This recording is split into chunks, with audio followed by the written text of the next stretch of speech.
క్రీస్తునందున్న ప్రియులకు ప్రేమతో వందనాలు తెలియజేస్తున్నాను. జూన్ నెల 28వ తేదీ 2026.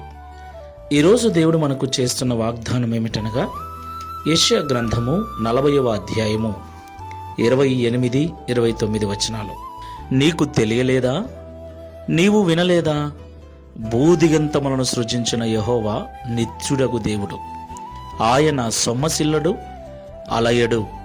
ఆయన జ్ఞానమును శోధించుట అసాధ్యము. సొమ్మసిల్లిన వారికి బలమిచ్చువాడు ఆయనే, శక్తిహీనులకు బలాభివృద్ధి కలగజేయువాడు ఆయనే. ఆమెన్.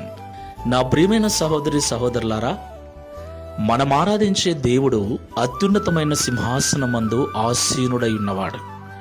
ఆయన ఉన్నతుడగు దేవుడు, భూమి ఆకాశములను కలగజేసినవాడు, సర్వ సృష్టికి కర్త అయిన దేవుడు, మనం ఆరాధిస్తున్న దేవుడు.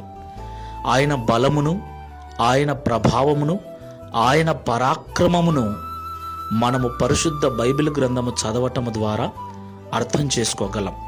ఆది కాండము మొదలుకొని ప్రకటన గ్రంథం వరకు దేవుని యొక్క సామర్థ్యము ఏమిటో, ఆయన మహిమ ఏమిటో, ఆయన గొప్పతనం ఏమిటో, ఆయన మనస్సు ఏమిటో, ఆయన ఔన్నత్యం ఏమిటో మనకు తేటతెల్లమవుతుంది.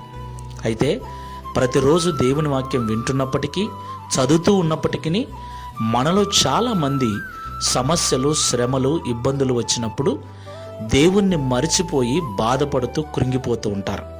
ఒక్క విషయం గుర్తుపెట్టుకోండి ప్రియులారా, దేవుని కంటే ఈ లోకంలో మనకొస్తున్న శ్రమలు, బాధలు, నిందలు, అవమానాలు, అనారోగ్య పరిస్థితులు గొప్పవేమీ కావు. ఆయన చిటిక వేసినంతలో, కనురెప్పపాటులో మన స్థితిగతులన్నీ మార్చి మనలను అందలము ఎక్కించగల సామర్థ్యము కలిగిన దేవుడు. శక్తిహీనతైనా ఆయన బలమును అనుగ్రహిస్తాడు. అలసిపోయిన స్థితి అయినా ఆయన సేద తీర్చేవాడై ఉన్నాడు. అజ్ఞాన దశలో జ్ఞానమును అనుగ్రహించువాడై ఉన్నాడు.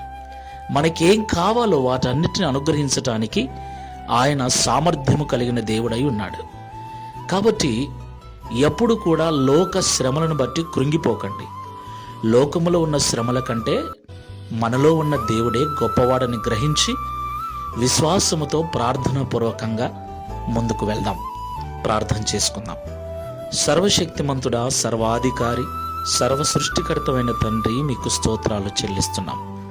నిజమే తండ్రి, ప్రతి ఆదివారం నీ వాక్యం వింటున్నప్పటికీ, ప్రతిరోజు వాక్యము చదువుతూ ఉన్నప్పటికీ, కొన్నిసార్లు మా స్థితిగతులను బట్టి, మాకొచ్చిన శ్రమను బట్టి మీ జ్ఞానమును, మీ బలమును, మీ ఔన్నత్యమును, మీ సామర్థ్యమును మర్చిపోయి భయపడిపోతూ ఉన్నాం, దిగులు పడుతూ ఉన్నాం.